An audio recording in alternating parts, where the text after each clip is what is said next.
without further ado, I will launch us into the panel. I'd like to introduce Dr. Anjana Katwa, who is an earth scientist who will be hosting this panel. Anjana specializes in bringing stories about the origins and formation of natural landscapes to life for a wide range of audiences. She says that she helps people to understand how our planet evolved, changed, and survived for over 4.6 billion years, and how this knowledge can help us prepare for an uncertain future. So with just absolute gratitude and thank you to Dr. Anjana Katwa for hosting this session. Over to you and to the rest of our fabulous panelists. Enjoy, everybody. Thank you so much for being here. Oh, thank you so much for a gracious introduction, Jessica and Alice. That's really set the tone for today. Everybody, welcome here to this incredibly special place to discuss this critical issue. What can humans learn from the rest of life? There is a chat function, and we would love to know who you are, if you represent any organization, and please leave that in the chat so we can really get a sense of the audience. If you have any questions for the panelists, please put those in the Q&A box, and we will be visiting those, and particularly at the end of the panelist discussion. I'm so delighted to welcome this extraordinary panel. Please do put your cameras on. Casey Camp-Horinek, Swati Thiyagarajan, Simon Starling and Jonathan Baillie. Do welcome to this panel. What I'd love to do is we're going to set the scene, and I'll do that in a moment. But I would love for each panelist just to give us a very short introduction to who you are. That would be brilliant. Casey, can we start with you? Datia Ijiji Witike, Ponca Abade Manchte Ponca, Oklahoma. Good morning. My Ponca name is Judy. Casey Camp-Horinek is my colonized name. And the Ponca live in the colonized territory of Oklahoma in the United States. I live among my people. I serve as a hereditary leader of the Women's Society and as an appointed environmental ambassador. My most important title is that of a wife of 52 years, a mother, a grandmother, a great-grandmother, and a survivor of the Holocaust inflicted by the United States government. It's wonderful to be here among you. Thank you, Casey. Goodness me, that's so powerful. Swati, would you mind introducing yourself? Yeah, I've been a conservation journalist for about 25 years now. Worked predominantly in India, and I worked across the country, and I looked at issues of conservation, biodiversity, challenges facing, the reality on the ground, what the policies were, what the government was doing, what it wasn't doing, what was legal, what was illegal, the whole gamut of it. And then I moved to Cape Town, and I started working with the Sea Change Project, and we work on the conservation of the Great African Sea Forest. I was an associate producer on the film My Octopus Teacher. I co-directed a film, The Animal Communicator, with Craig, my partner. And that really looked at sentience in nature and how the entire living world around us is a living sentient being in its own right. And I think that film, when I did it in 2010, put me on this journey of sort of reimagining my own relationship with the world and how we need to share spaces with our fellow non-human animal beings, and why it's really important to understand deep ecology, because as in the introduction, so beautifully it was said, and it's very true, that this living planet has a right in its own intrinsic being, and it's not something transactional where we only save it for our own benefit. So yeah, that's been my experience. Thank you so much. What a wonderful introduction. Simon, would you like to go next, please? Thank you, Simon. Hi, I'm Simon Starling, and I'm a British artist living in Copenhagen for the last 15 years or so. I've been working for the last 30 years on sort of developing a practice which tries to establish what you might call sort of, I don't know, systemic models or something, things that kind of works that develop in response to particular notions of ecology and ecosystems and so on and so forth. And it's a great pleasure to be here. I won't say any more. Thank you, Simon. Jonathan, last but not least, thank you so much. Hi, thank you. Jonathan Baillie. I'm the CEO of On the Edge, and it's a media and technology company for nature. And our thesis is really that we spend billions of dollars in terms of globally marketing for exploiting the natural world, and we need institutions and agencies that are actually promoting the natural world and helping us understand its importance to all of us. Before I was at On the Edge, I was chief scientist at National Geographic, and before that I was at for 20 years at the Zoological Society of London. Oh, thank you so much, Jonathan. What a fantastic panel. We are so lucky to have you all here today with us. I'm going to kick off the discussion actually, and I'll give you about 3 or 4 minutes to really dig deep down into this question of what can humans learn from the rest of life. But I'm going to kick off the discussion with this beautiful fossil, and Casey will appreciate this. Mother Earth called to me yesterday whilst I was walking the beaches of Lyme Regis on the coast of Britain yesterday, and I hope you can see this. I'm going to hold it up to the camera. This is an ichthyosaur vertebrae. I'm going to twist it around for you so you can see it. It comes from the midsection of a juvenile ichthyosaur. An ichthyosaur is a Jurassic marine reptile that lived about 200 million years ago, and I was sitting on the beach scrabbling through the sand looking for fossils, and my fingers closed over this incredible fossil. Now, ichthyosaurs are a really interesting species in terms of the fossil record. They lived for 155 million years, and they went extinct about 95 million years ago.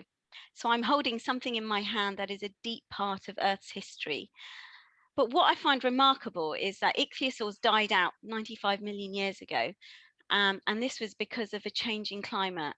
The sea levels were changing, the climate was changing, but they were unable to adapt quickly enough, bizarrely, to the change in the climate, and so they died out. And that was over a period of 155 million years. And what I really want to put into context about what we can learn from the rest of life is if ichthyosaurs were unable to evolve over 150 million years to be with us today, what chance does nature have in 150 years from the start of the Industrial Revolution and all of the pressures that we're putting on our planet and our communities? And for me, when I look at that question, I look at rocks. Rocks to me are not inanimate objects. They possess a spirit and a life, and I tell their stories, and this is what I do. And I'm so fortunate that Mother Earth gave me this gift yesterday to show to you today. And I wanted to hand over the baton actually to Casey. Casey, what do you think that humans can learn from the rest of life?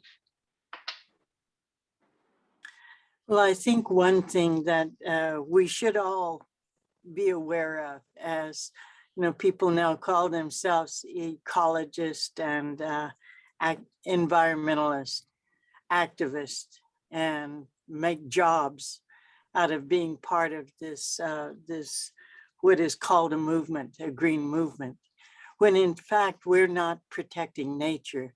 We are nature protecting itself. And I think we really need to internalize that before we even begin any discussions about our relationship with what they call an ecosystem, for instance. I heard that used this morning as if it is a separate entity. If each of us today, as we began the day, the sun rose, that's a pretty miraculous thing, that this system that we're part of, the sacred system of life, has a manner in which it lives. The Mother Earth revolves, the sun seems to rise, even though we know that it's revolving around us. The moon governs the tides. the other ones that are called inanimate objects are beginning to show us forms of life. I too, like you, understand the life of a stone. I can feel it. I understand that all living things that ever existed on the surface of the Mother Earth eventually become stone, eventually become what is called a resource. Whether it is in the form of a tree, whether it's in the form of oil and gas, however one wants to look at it, it in reality is a living portion of a body rather than a separate form of resource. So if one even takes the RE off of resource, that is more of an indigenous perspective. It is a source of life. All things are sources of life.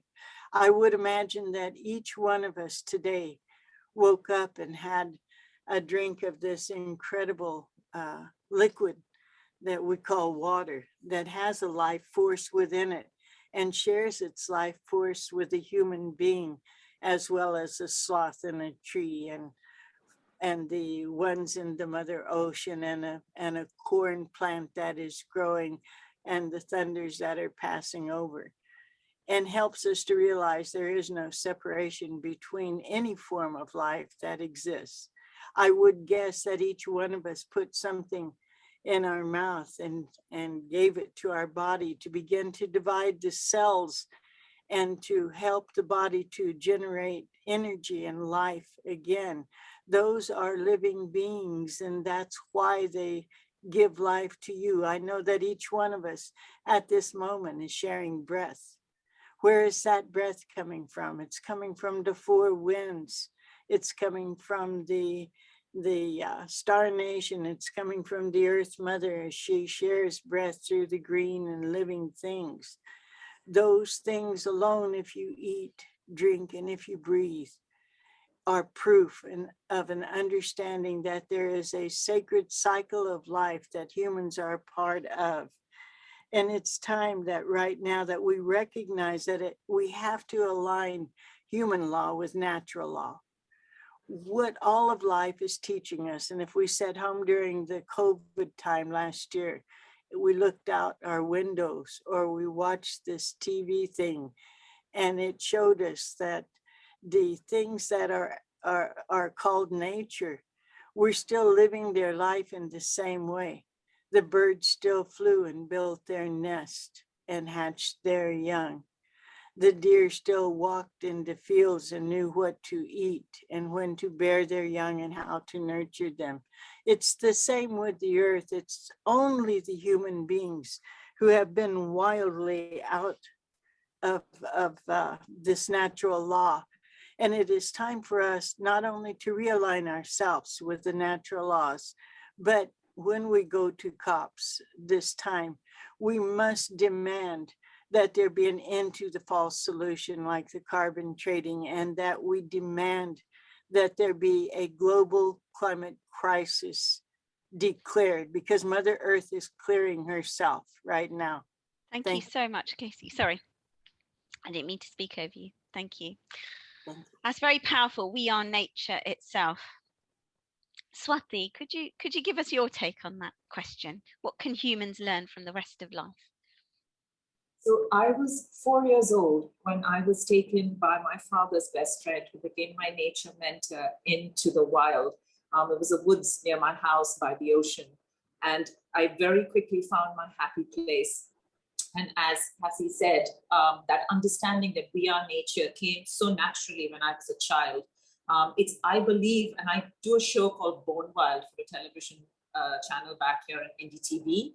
And I do a show called Born Wild because we are all born wild. In that birthing process, when a human is born, it's as wild as a wolf cub being born, or a dolphin baby being born in the ocean, or a monkey giving birth. Anything that is born is wild. It's life that tames us down. It's life that domesticates us. And then we veer wildly off this path of, again, as Cassie said, the natural law, and create this whole space for ourselves where we think we're above nature, that we're out of nature, that we're beyond nature, and that we can have all of this technology and talk that is going to help us. And we've forgotten that fundamental intrinsic fact that we are nature. And for me, being in nature, the greatest gift it gave me was a sense of belonging, that wild places and wild things are deeply precious, that I am part of all that is precious, and that sense of belonging. And essentially, another person who inspired me very much, J. Krishnamurti, said very clearly that the way we kind of define ourselves, in the way that we see identity, in the way that we see our religion, where we come from. If I'm Indian and woman and brown-skinned and Hindu and what I'm doing by defining myself in that way is to other everything else around me. And that in itself, we said, was the beginning of violence. And what nature teaches you is that there is no other. It's one entwined, massive tapestry, every thread flowing into another thread, holding this beautiful picture together. And there is absolutely no way to separate that and go, you are that and I am this. So that sense of belonging, that sense of deep belonging. The other thing it's given me is a great sense of wonder.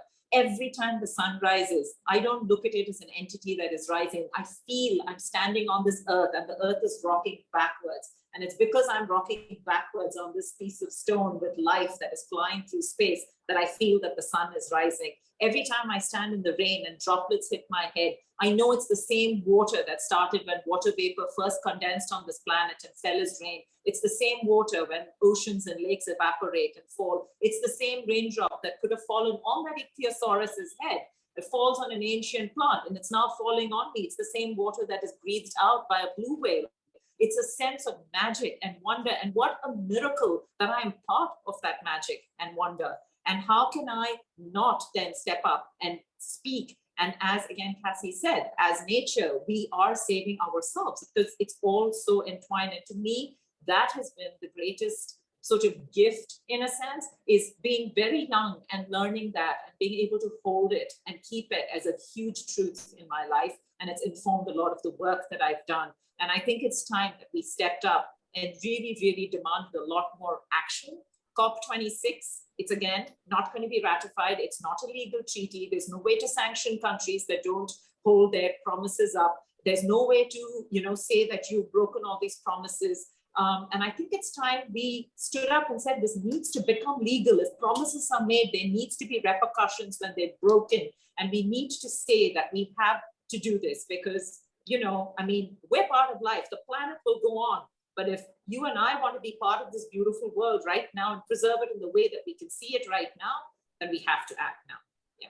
Thank you so much. I mean, a really strong thread coming through here, which is this sense of belonging and that sense of awe and magic in the world around us in all of its forms, being able to give us that impetus to want to look after it and treasure it. Simon, tell us a little bit more about how your take on that question. What can humans learn from the rest of life? Yeah, well, I mean, I guess to start with, I was really intrigued by the wording of the question, actually. And I was thinking to myself, how would we have been asked that question 30 years ago when I started my career as an artist? And I came up with the conclusion that probably we would have been asked something along the lines of, what can we learn from nature?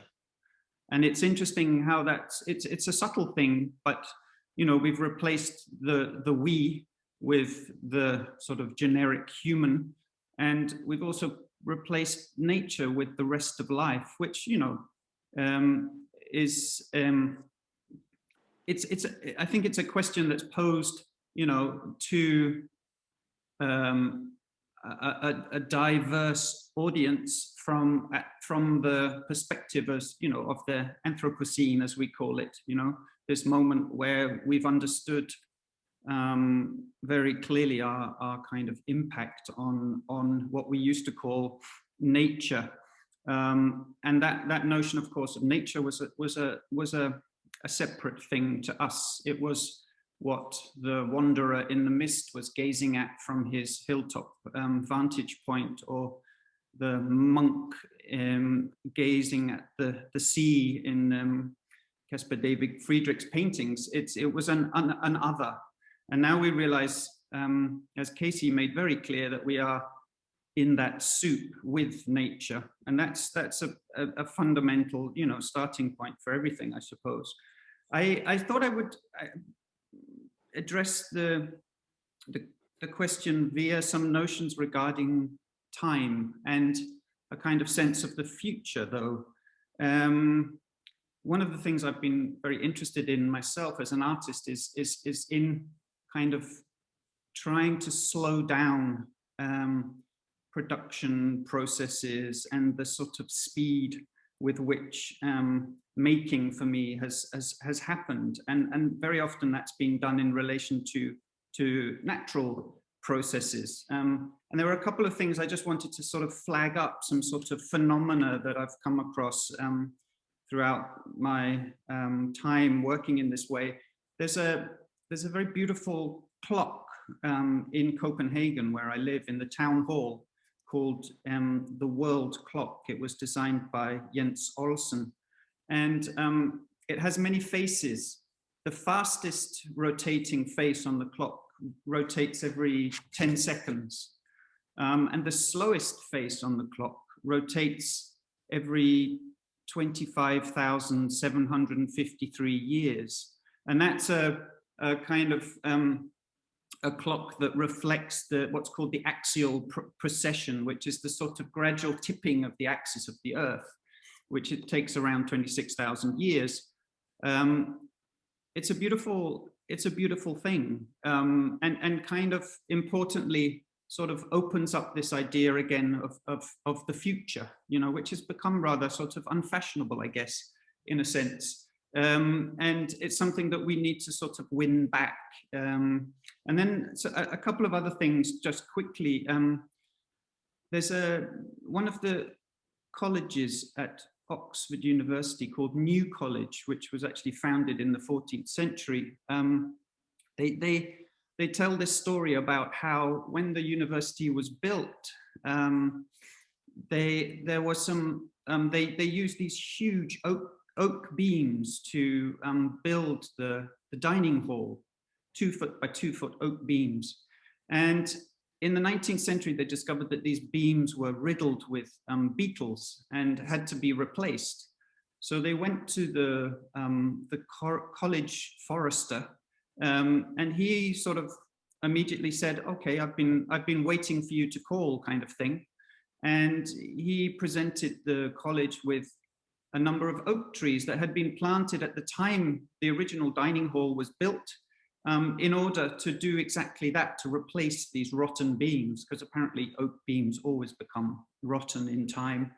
And again, it's I don't know, it's a story that's, I don't know, inspired many sort of, I don't know, thoughts on my part as an artist. And another tree-related story actually is I went to Australia about 15 years ago to make a project at a museum called Heidi in Melbourne, and discovered a river red gum tree, which was hundreds of years old, which had a scar in its bark. And it's a scar that was left by an Aboriginal boat builder, a canoe builder, who'd used a small bark canoe on the river nearby.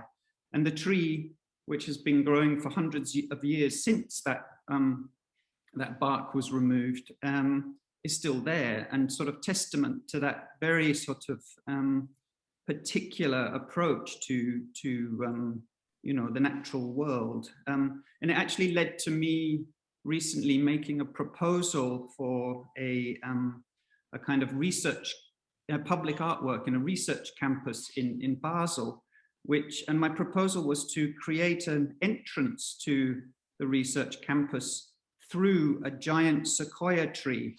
And of course, the giant sequoia tree that we planted would have been, a few meters tall, and the project would have taken 400 to 800 years to realize. And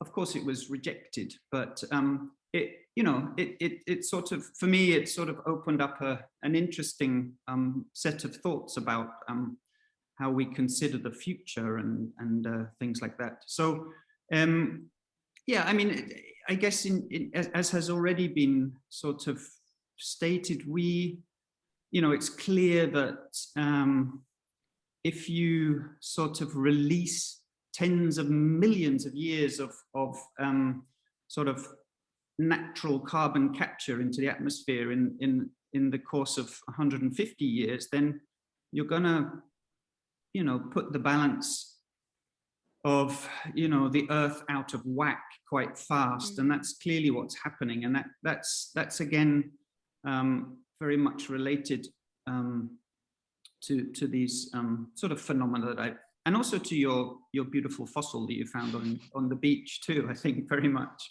So yeah, that would be my initial kind of response to the question. Yeah. Thank you, Simon. Thanks. Jonathan, sorry. Let's take you back to your response to this question. What can humans learn from the rest of life? And I think Simon's picked up really interesting kind of variations on the language being used in that question. What's your take?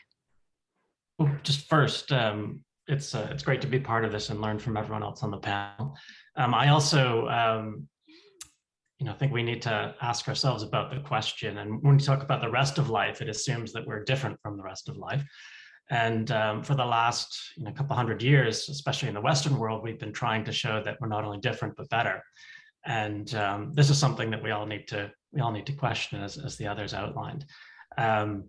But I think if we just go along with the assumption of different species, we have to ask the question: what is the rest of life? Given our current understanding.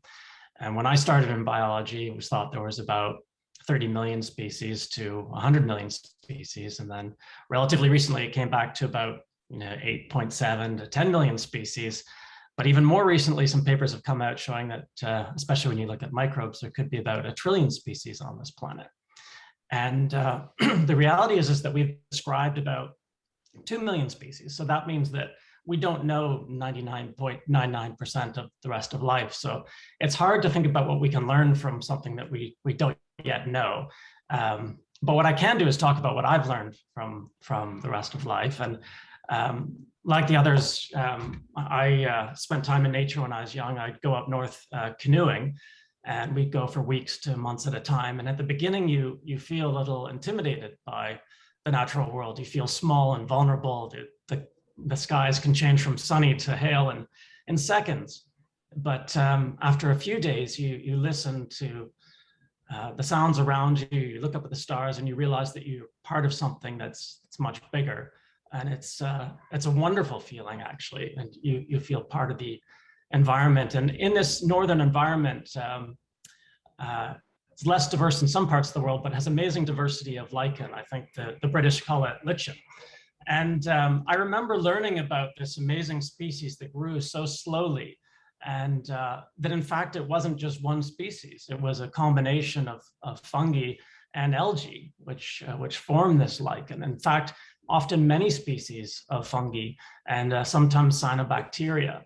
And I learned that it was called a composite organism. And I thought, that's pretty wild. To have a composite organism, something made up of two different things. And then I went on to study marine biology, and I learned that one of the most diverse systems in the world was just the same. You had corals with a mixture of an animal and the algae called zooxanthellae, and it's creating the carbohydrates which allow it to grow and develop. And then I went on to the School of Forestry, and I learned that what I thought was just a tree actually needs the mycorrhiza to really bring in the nutrients and to live to its full glory. And it made me think about humans. And I was totally into evolution and interested in the fact that the whole concept of a linear path of evolution was incorrect, that I'd been taught that humans evolved and went into different groups and evolved and changed. And it was just basically mixing and matching through time, and that we actually have what we would consider different species within us, with the Neanderthal and the Denisovians and other species we don't even know. And the latest science is showing us that we have a lot of viral DNA. And in fact, if you look at humans as a whole, more than half our DNA is not even, way more than over half is not even human. In fact, over half our cells are not human. So then I realized that actually, when I think back to that lichen that I was looking at, we weren't so different. In fact, we're a composite species, but you'll never find that in any teaching, because we want to be separate, and we want to be apart, and we want to be different. And so not only are we dependent on, as a species on this bacteria in our gut to survive, as was pointed out before, we're dependent on what we call the rest of life for beauty, for our sanity, for eating, for breathing, for everything in life. And so how can we say we're different or special or even better when we're just intrinsically linked to the rest of life? So I think essentially what it has taught us is that it's complex, that it's interwoven, and that we're only beginning to understand what it truly means to be human. Oh, that's fantastic. What a great summary, kind of summing up that discussion, Jonathan. And I'm picking up on a kind of a really strong theme with all of your narratives and the work that you do is time. Time is really critical for helping us to move that narrative on. And just if you could reference some of your own work, how, we'll start with you, Casey. When we think about the passage of time and how we as humans can learn from history, learn from the passage of time, like for example this fossil can tell me all about, you know, how climate change has impacted on species that are now extinct. What is your understanding of how we, in our current climate crisis, what can we learn from the passage of time, from your experience and your work? I think that what time is itself has some concepts that are confusing to humans. You know, I was listening to everyone. Thank you all. Amazing information, and all of it strikes right to the heart and the spirit. Simon was talking about particular clocks and everything. And for the people of the indigenous understanding, the sun tells the time of the day, right? It tells us where we are in that particular moment. The moon tells us where we are in terms of the month. The earth tells us what the time of the year is. There's a natural cycle of time that for me is far more potent than linear time. All of nature lives in a circle, and in our ways, we need to recreate how we assume being part of that circle. Earlier, the fabric of life was mentioned, and we have often called it a web of life, that interconnectedness that is apparent within this human body, as Jonathan spoke of. That all of these things are contained, and therefore the wisdom of those things still speak within us and give us guidance if we pay attention. Our economy must become one of a circular economy rather than a linear economy. We have to be able to, in the ways of the 60s, reduce, reuse, and recycle, but in a much larger sense, and begin to understand that some things are finite, that oil and gas, that the fossil fuel companies have helped us become so dependent on, actually have a natural life cycle themselves. Within the Ponca Nation, because we have been so impacted by the fossil fuel that it's causing cancers, autoimmune diseases, so many that I can't even tell you that we are experiencing environmental genocide. And in fact, the entire human race is right now. We're on a road towards extinction as a species. So in realigning the human law with natural law, we have enacted a statute here as a sovereign people called Rights of Nature, because we know that corporations can be rights-bearing entities according to the human law of the United States. Therefore, why can't we recognize the rights of the rivers, as have happened in Wanganui and other places, in New Zealand, Aotearoa? And then we have to begin to use those as part of just our natural way of being. We recognize the rights of nature, and in turn, the rights of nature being protected. We as nature are protected from some of the influences of fossil fuel and of the things that come with it, the plastics and all of those that we have to begin to discard as part of our lives, instead of discarding into the landfills and the oceans and all of that. So I would say circular economies have to be part of it. Personal responsibility has to be a huge part of it. We, as she was saying about how creating these identities, I am this name, I do this, I come from there. I relate to that. Human ego is out of bounds, and that's why we are where we are right now. So referring to ourselves as separate entities, giving ourselves the hubris to use ego as a guiding force, rather than looking at things with a 7-generation philosophy. If that philosophy is that we think specifically of what's going to be left 7 generations down, we have a way forward. Thank you. Thank you so much. Swati, I'm going to go straight to you. I'm sure you have lots that you want to pick up on what Casey said. Yeah, so, I was in the northeast of India a couple of years ago, and I went to Meghalaya, and this beautiful state in the northeast. And there are Khasi people who live there. And this area is very mountainous and very deep ravines with rivers. And in the monsoon, and it's one of those parts of India where it rains very heavily. So in the monsoon and in other times when the rivers rage and there's flooding, they can't get from one part of where they are to another. So what the Khasi people did, and this was generations ago, was started building these living bridges.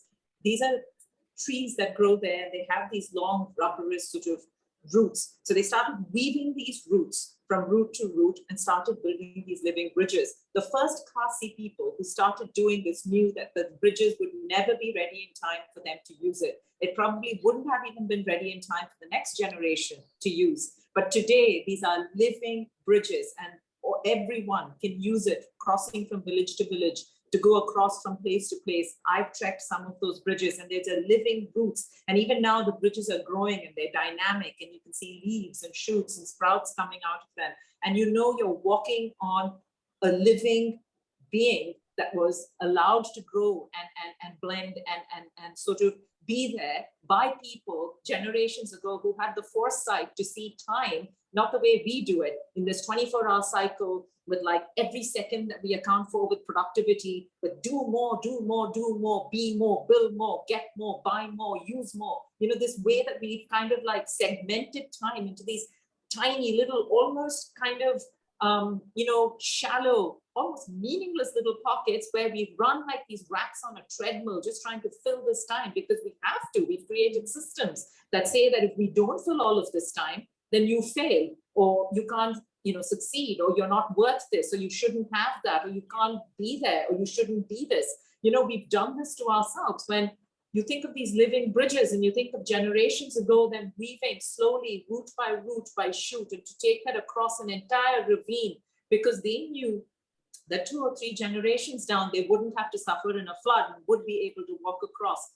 That is a completely different understanding of how time flows. And even in cosmic time, when you look at time in a sense, even life on Earth in a sense, if you go back hundreds and hundreds and hundreds of millions of years, when dissolved oxygen first released itself and became oxygen in the atmosphere, that was the first big mass extinction that occurred on this planet. It wiped most life out because at the time, the life forms that lived then, oxygen was poison to them.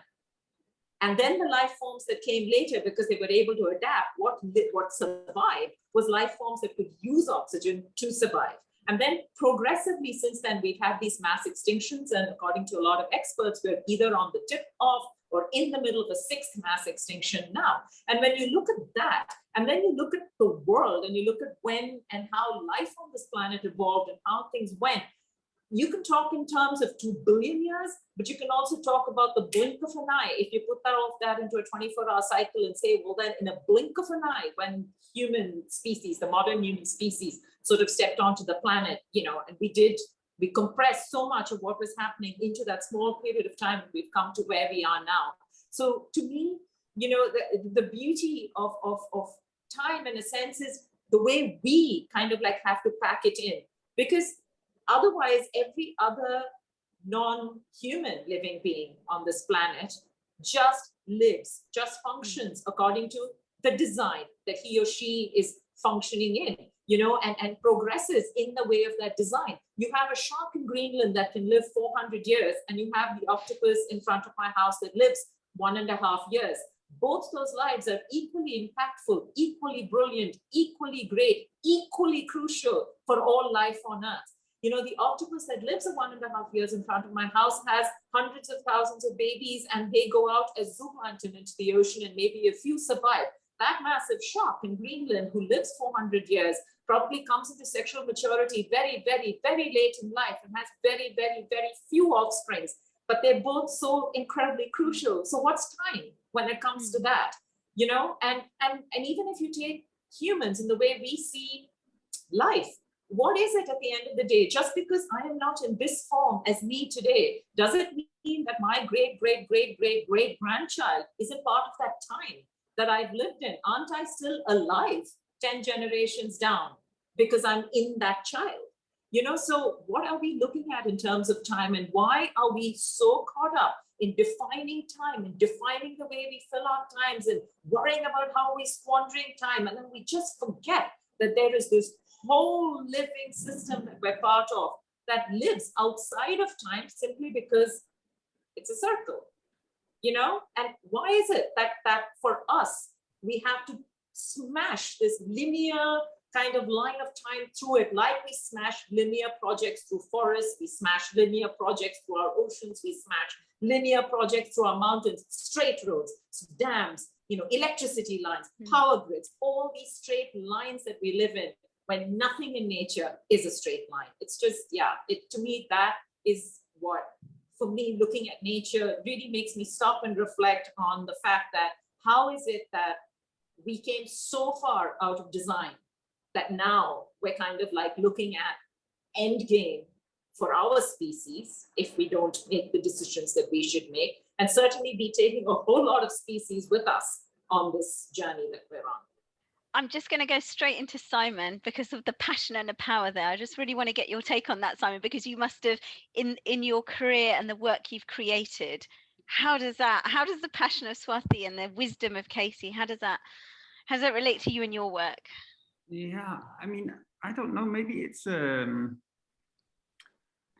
I suppose maybe I should sort of just briefly sort of tell the kind of the making of a work, maybe, which I think I've always tried to kind of come to some understanding through the making of the work of the sort of complexity of the entanglement between nature and culture, if we want to use those terms.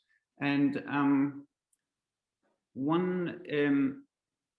I was invited to Toronto about 12 years ago or so, and I was out on a ferry that took you to this little island just off the main city, which has become a kind of a free state, a little bit like Christiania here in Copenhagen.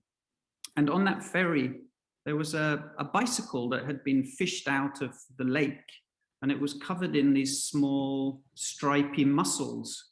And I asked the curator who I was with, what are those things? And he said, oh, they're zebra mussels.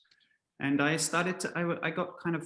got really excited by this object, this bicycle covered in these small mollusks. And I discovered that those zebra mussels were an introduced species which had sort of stowed away on trading ships at the end of the Cold War.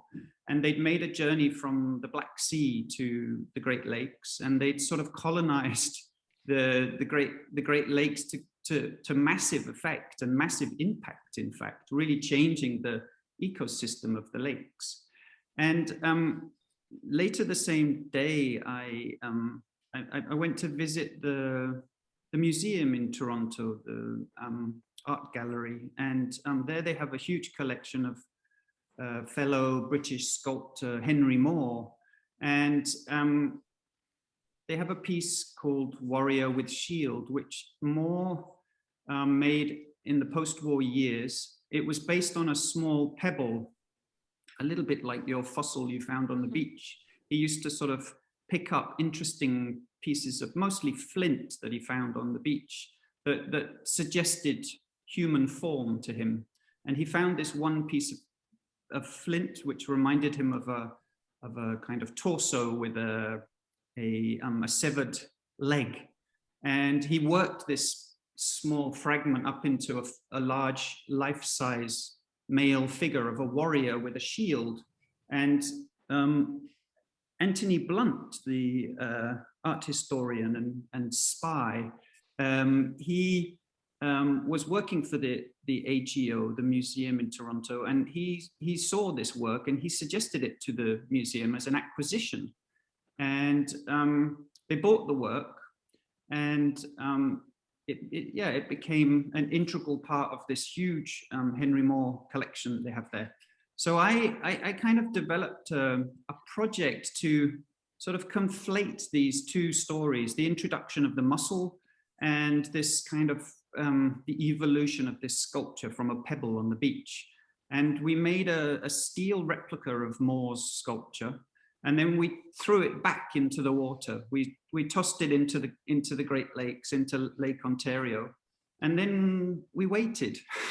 And we waited quite a long time, and we kept having to sort of delay the opening of the exhibition because we would send a diver down with a little camera on his helmet, and each time he came up sort of nodding his nodding his head, and it hasn't happened yet, it hasn't happened yet. And finally, after 18 months, almost 2 years, we had this wonderful coating of these small zebra mussels, and we fished out the sculpture and dried it out and put it on display in the museum. And I guess it's it's a sort of, as a project, it sort of reflects a sort of an approach to this sort of, I don't know, trying to understand the complexities of our entanglement with nature, our involvement with that, and I thought maybe it could be an interesting story to introduce to the discussion. Brilliant. I've looked at that work online actually, which I thought was extraordinary. For people in the chat, what is the piece of work called that you're referring to? It's actually called Infestation Piece Muscled Moor, and I think I made it in 2008. Yeah, it's remarkable. Yeah. Just because we're at 1:48, and I do want to, if you have any questions, please put them in the Q&A box. Jonathan, so much to deconstruct here. We talked about time, and time meaning so many different things, and Swati talked very eloquently about the linear shaping of time, and that's very scientific, isn't it? I mean, as scientists, we do look for those patterns in nature to define our work. Can you give us a little bit about your insight into that with all this wisdom at the table? Yeah, I mean, when we think about time, and others have mentioned just sort of the long sort of time span that this Earth has been around, and then this little sort of flicker at the end where humans appear, and then we're around for a while, but it's only the last 10,000 years that we really started to build cities and get agriculture going and so on. And so the important thing really to notice, and relevant to the COP coming up, is this period in which we created these larger human societies has been a very stable period in history. And we're not going to flourish so well in an unstable period, but in this same period, we've managed to now convert half the planet into human-dominated landscapes. And of the areas that that are still somewhat intact, only about 25% of that is relatively intact, and 3% is fully intact. And so it's not surprising in this little time frame, sort of right at the end, that we've seen a 70% decline in the world's vertebrates, and 20% of species threatened, and so on. It's just this massive speed of change. And as we go forward, we're looking at getting to 9 billion, 10 billion people around 2050, and then we're looking at increasing consumption as we go forward. And I guess the real thing to think about is that is indeterminate growth possible? And if we talk about what nature has taught us, is that no species has indeterminate growth. It doesn't exist. It's pure insanity. And yet we base our economies on it. And while this shift has been happening, and from the 1950s on, we kind of went off the gold standard, and we started having massive debt, allowing us to convert the planet much faster.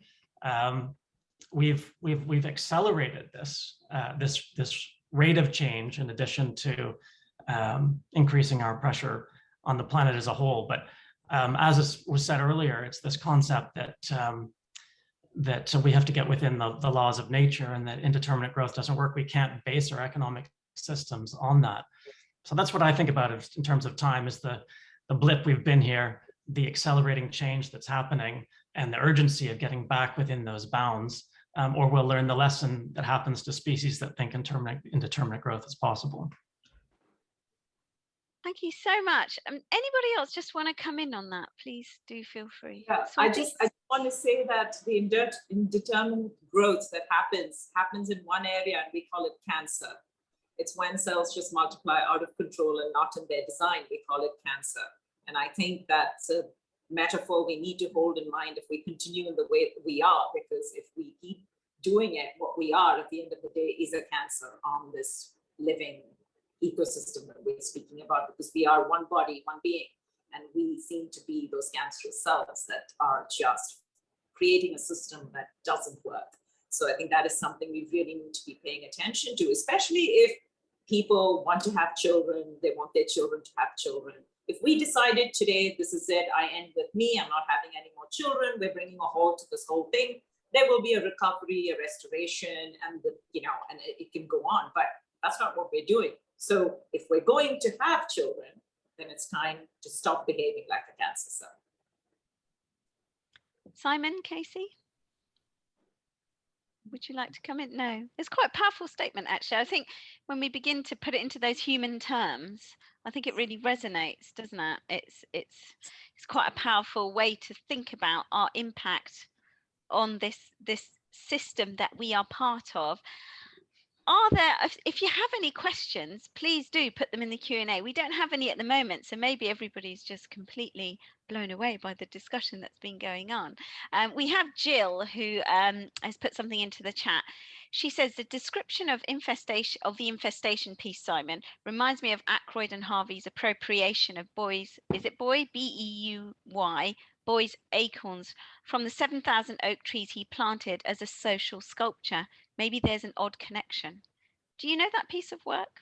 Yeah, Boyce. Yeah, Joseph Boyce. I guess he's a sort of he's one of the sort of precursors in a way to what I'm trying to do myself with my work. Along with a number of other artists, people like Hans Hacker or whoever, Robert Smithson, etc.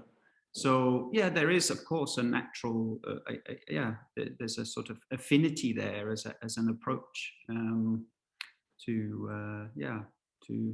He's also somebody who believed in it, that somehow what we're doing here, discussion and talking and communication, was a form of sculpture too, and that's probably relevant as well to the event today.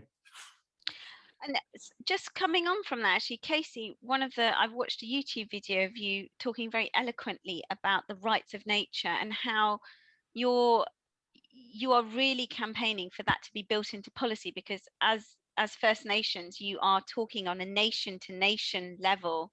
Can you tell us a little bit more about that? Yes, and as I'm listening to everyone, I was reminded that 80% of the remaining biodiversity on the planet is within Indigenous territory, and that's not an accident. That's because the original peoples, including each one of you, remember what we're supposed to be doing and how we're supposed to be doing it. It's that many of us are still in a position where we can try to do that within the territories, excuse me, of the Ponca people, because we're so violently attacked by the fossil fuel industry. We've had to take many steps that whatever we can do to survive as a people. And that's happened to us several times over history in the last 150 years, I guess. And so many of us are looking at using the sovereignty that we still have. And, you know, as we well know, we're as sovereign as the United States allows us to be. We don't have true sovereignty. But that is, we have had a series of 5 treaties ourselves, which is supposed to be the supreme law of the land according to the United States Constitution. And in utilizing that, we feel as if we can recognize the rights of the river and allow her to be free within our territory and cared for and nurtured in the manner in which she in turn nurtures and cares for us, it'll stop the fish kills. It will stop the fracking fluids from going in. We've also put a moratorium on fracking in our territory, and that protects our neighbors. And that's very, very important for everyone to understand. There is a UN Declaration on the Rights of Indigenous People that was signed on to by every nation state globally, and yet no one has actually enacted that as a living being as it's supposed to be, which will protect the rights of Indigenous people, who in turn protect the rights of nature, recognizing that we are nature protecting itself. So the rights of nature is the largest movement within the movement of what one calls environmentalism right now. It's happening globally. It's happening within small municipalities. It's happening within Indigenous territories. And it should be actually something that we call on our federal and global governments to begin to think about including into every policy making that they have. We have to quit the greenwashing. We have to stop these nature-based solutions, the carbon sequestration, the carbon trading, because those are only going to increase the peril of our species to continue on Earth. Thank you. Thank you, Casey. I'm just going to jump straight to Jonathan, because I think I get the sense that that's actually, you know, as we look at the decolonization of the conservation movement, everything that Casey is saying is so prevalent, so relevant. What's your, I just want to bring you in on that, Jonathan. And I'll come to you, Swati. I can only agree with it, really. I mean, it's you look globally and you look at what's left on this planet, and you look at who's governing that land, and it's mostly Indigenous people. And I just think we have a lot to learn, and we need to, if we can understand that other forms of life, as we call them, have rights, and we can start to integrate that into our legal systems, then there is a lot more hope. But it's basically a philosophical shift we need, and we need to say that we are part of nature, and that it's a relationship that is one of respect. And once we have that, then we'll start to make the right decisions. And then that's really why and on the Edge, we really focus on helping people understand that we're not so different from other forms of life. And we've been trying to make these distinctions for years, but we need that psychological shift, essentially, if we're going to start making the right decisions. Thank you so much. Swati, I'm just going to go to you for the final comment on that, and then I'll have to close up. So. Yeah, there is a reason she's called Mother Nature. It's because we all live in the longest gestation period of our lives. Just like a baby in a mother's womb has that connection the whole time in the uterus, and all the nutrients, the feeding, the nurturing, all of it happens within the uterus. But then the baby is born and comes out into the world. But as humans, Mother Nature, this is the longest gestation period. This is the only umbilical cord. This is the true mother. And if we don't see that as this longest gestation period, respect her for being the true mother, then I think perhaps it's why we're where we are right now. And we need to bring that deep connection back, that deep love back, that understanding back, that we are nature and we are these wild, wild beings within that wonderful uterus of Mother Earth. It's who we are. And I think that we need to hold that as first thought before we make any other choice and decision. Thank you so much. Thank you, all of you, for such an incredible discussion. I mean, when we talk about that question, what can humans learn from the rest of life? I think the key aspect of that whole conversation of we are nature itself, and we have the power within ourselves, working in harmony with our environment to make that change that needs to happen for the benefit of all of us, all organisms, living or inanimate, like a rock. Thank you so much, everybody. Casey, Swati, Jonathan, and Simon. The next event in this series is called Listening to the Land, and it's at 2:30. I'm not quite sure when that is. That will go up in the chat.